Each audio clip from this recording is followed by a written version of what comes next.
I'm Jean Hamilton-Ford, the author, and today I'm reading Chapter 6, Noise Detox, from Alive by Design, a Human First Manifesto Disruption. Let's get started. Chapter 6, Noise Detox. Not all noise is loud. Some of it is subtle, familiar, even branded as helpful. You know this noise, the constant hum of notifications, the background buzz of comparison, pressure disguised as inspiration, productivity disguised as purpose. This is the noise that chips away at your clarity, not with chaos, but with repetition. It doesn't scream, it seeps. And you've gotten good at tuning it out. So good, in fact, that you no longer realize the sheer volume of input your nervous system is processing every moment of every day. Noise isn't just auditory. You've felt it when you absorb someone else's anxiety and carry it as if it is yours. Your devices create their own kind of interference, streaming endless information that fragments your focus. Even your physical spaces can overwhelm you with visual chaos, and some relationships become constant sources of drama that drain your energy. If something dulls your signal or hijacks your attention, it's noise. If it interrupts your ability to feel what's true, it's interference. The volume of modern life. You wake up and immediately reach for your phone. Before your nervous system has a chance to register the quality of rest, the weather, or your body's needs, you're consuming information about everyone else's life, work, and opinions. The pattern continues throughout the day. Breakfast happens while scrolling news, driving becomes podcast time, walks turn into phone calls, work gets interrupted by notifications, and even relaxation means streaming content. When did we decide that silence was empty instead of fertile? When did we agree that constant input was stimulating instead of overwhelming? Your nervous system was designed for rhythms of stimulation and rest, input and integration, receiving and processing. But modern life offers endless receiving with almost no processing time. The result? You feel a constant low level anxiety, like being hungry for something you can't name. Simple decisions become overwhelming when your attention is fragmented. You lose connection to your own thoughts and feelings because there's no space to have them. The mythology of multitasking. They sold you multitasking as efficiency, but neuroscience tells us a different story. The human brain doesn't multitask. It switches rapidly between tasks, and every switch costs energy and attention. What you think is multitasking is actually something much more draining. You're giving continuous partial attention to everything, which means you're never fully present for anything. The constant task switching creates low level stress that runs in the background, decreasing the quality of everything you attempt. The exhaustion you feel afterward comes from all that fragmentation, not from the actual effort of the work itself. The myth says more input equals more productivity. The reality says more input equals more overwhelm.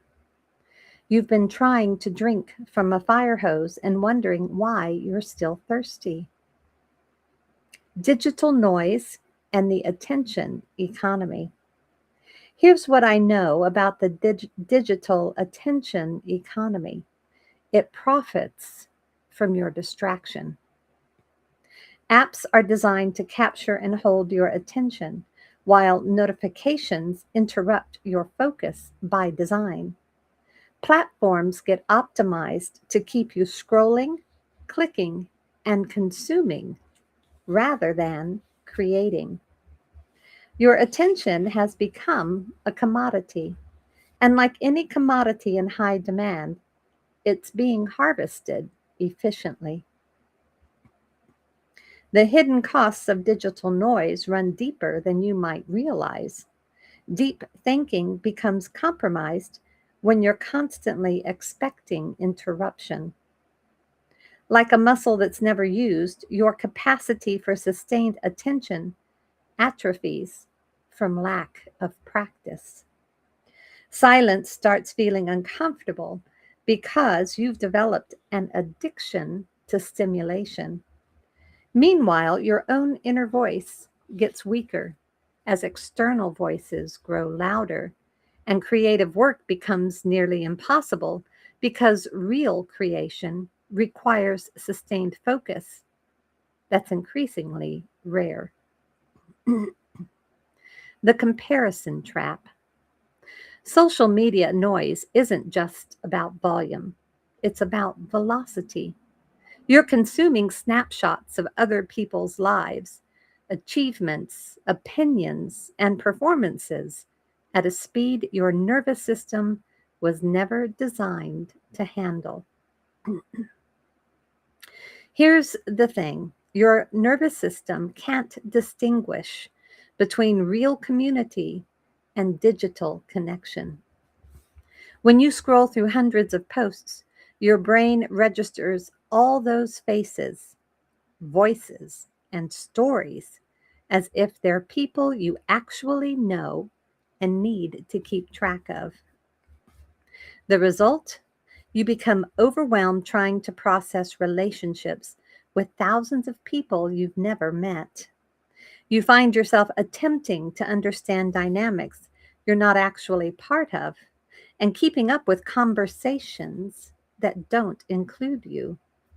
And underneath it all, the constant whisper: everyone else is doing more, being more, having more. That whisper isn't your voice, it's the noise. Emotional noise and energy vampires. Not all noise comes through your devices. Some of it comes through your relationships. You know emotional noise when you feel it.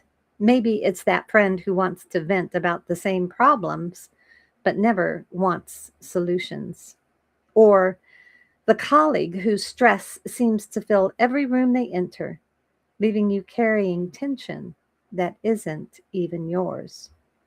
Perhaps it's family gatherings where negativity becomes the background soundtrack, or conversations that somehow always turn into gossip that makes you feel uncomfortable about everyone involved.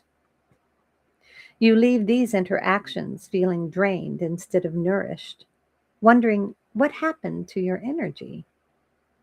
Here's what I know about sensitive people: they often become unconscious repositories for other people's emotional overflow.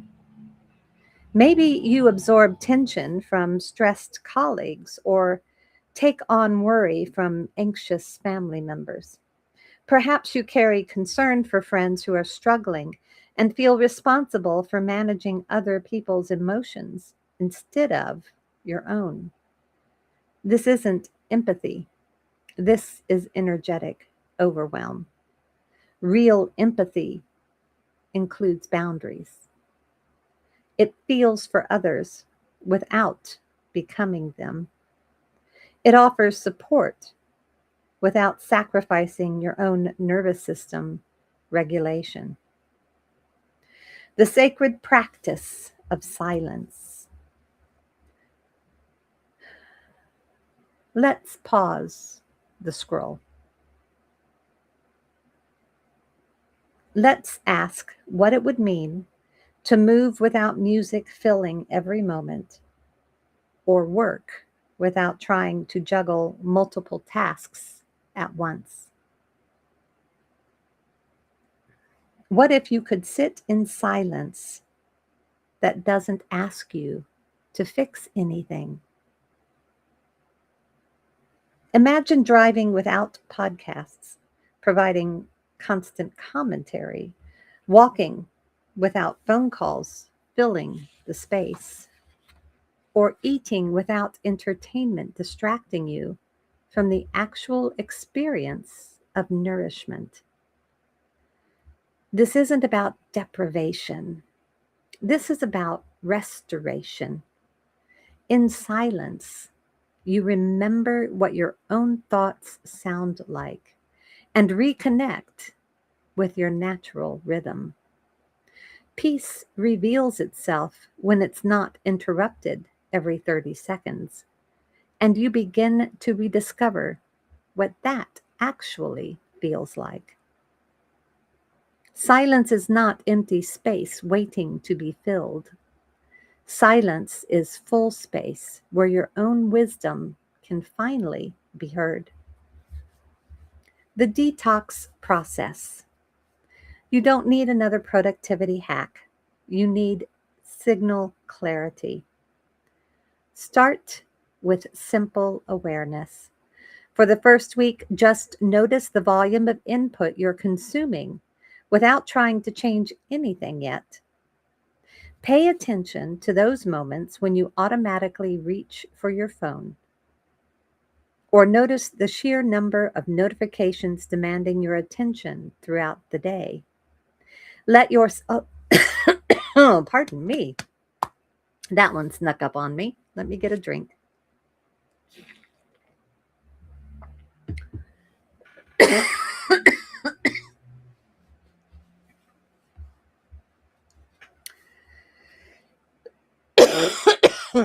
Okay. I guess I need to read that paragraph one more time for you. Start with simple awareness. For the first week, just notice the volume of input you're consuming without trying to change anything yet. Pay attention to those moments when you automatically reach for your phone, or notice the sheer number of notifications demanding your attention throughout the day. Let yourself be surprised by what you discover when you actually start paying attention to your consumption patterns. One more cough, sorry. There we go. Think I got that.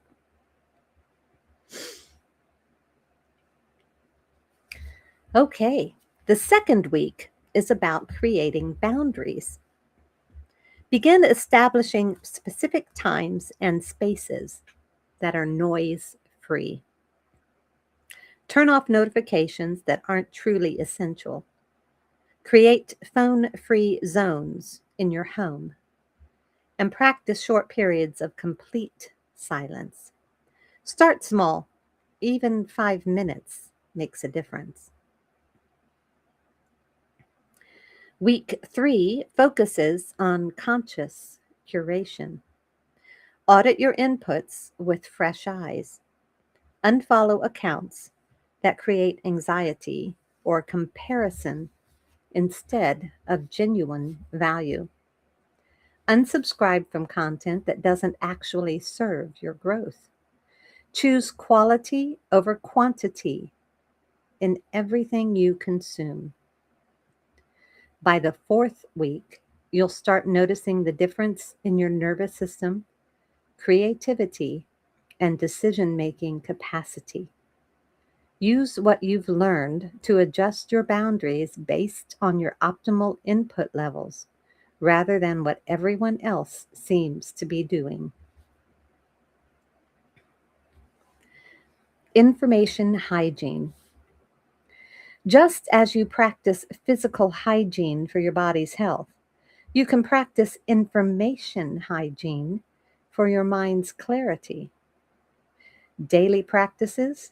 Start your day with silence before consuming any external information. Take regular breaks from all input. No podcasts, music, reading, or scrolling. End your day with quiet time instead of screen time. Practice single tasking instead of multitasking. Weekly practices. One day with minimal digital input. Time in nature without devices. Conversations with no agenda except connection. Creative activities that don't require external input. Monthly practices. Full audit of your information sources. Digital decluttering of apps, subscriptions, and follows. Reflection on what types of input genuinely nourish versus deplete you. The return to inner authority. When you reduce external noise, something remarkable happens. Your own voice gets louder.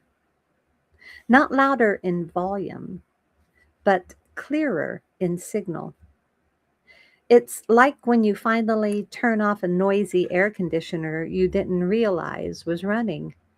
Suddenly, you can hear your own thoughts again. You start to notice which ideas are actually yours and which ones you've picked up from everyone else. Your real desires become visible underneath all the things you thought you were supposed to want. The quieter your external environment becomes, the more access you have to your internal guidance. This is the real reason silence feels threatening to systems that profit from your distraction. They know what happens when you stop filling every moment with their content. Something shifts from consuming to creating, from looking outward for answers to trusting what you already know inside. That transformation from follower to leader of your own life, that's exactly what they're trying to prevent. Reclaiming your attention. Your attention is not neutral. Where you place it shapes your reality, your relationships, your sense of possibility, and your experience of being alive. Here's what I want you to understand. Every moment spend every moment you spend consuming someone else's content is a moment you're not creating your own. Each notification you allow becomes an interruption you're accepting, while engaging in comparison devalues your unique path.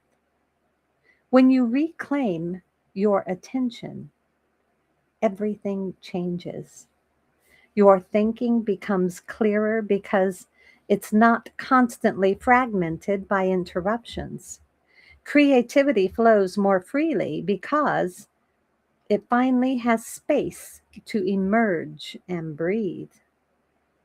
Your relationships deepen because you're actually present instead of partially distracted by whatever's buzzing in your pocket. Decision making improves because you can finally hear your own guidance above all the noise. Your nervous system calms down because it's not constantly processing information that doesn't even matter to your life. The radical act of presence. In a world that profits from your distraction, your presence becomes revolutionary. Think about what this actually means in daily life. Instead of being available for every notification that pings, you choose when to engage. Silence becomes more appealing than constant stimulation. You find yourself willing to be with reality instead of escaping into endless content, even tolerating moments of boredom rather than reaching for perpetual entertainment. This isn't about becoming a hermit. This is about becoming conscious. When you become conscious, something shifts in what you choose to consume and when you consume it. You start recognizing the difference between information that genuinely helps you grow and information that just makes you anxious. Your own authentic voice becomes clearer as you stop amplifying everyone else's signals. When you stop flooding your system with input, you begin to hear that quiet voice that's been waiting underneath it all. And it doesn't shout, it just says, finally. As you create more space through noise detox, you naturally become more aware of what you're allowing into that sacred space. The external noise was often masking the places where you haven't established clear boundaries, where your energy leaks and your focus scatters. Next, we'll explore what it means to use boundaries as a language of self respect rather than self protection. Reflection and practice. Let this be your invitation to hear what your own voice sounds like underneath all the noise. The recognition. You already know when you've had too much input. There's that feeling of mental overwhelm when your brain can't process one more thing. Pardon me. You've noticed decisions become harder when your attention is scattered across too many inputs. The exhaustion hits when you realize you've been processing everyone else's content instead of living your own life. Your system has been asking for quiet. You just might not have been listening. Simple awareness practice. For 3 days, just notice the volume of input you consume without changing anything. What number of notifications you receive. When do you reach for your phone? What part of your day is spent consuming versus creating? Let the awareness surprise you. One silence experiment. Choose one daily activity you usually do with background noise or multitasking, commuting, cooking, walking, morning routine. What happens when you do it in complete silence? What do you notice that you've been missing? The curation question.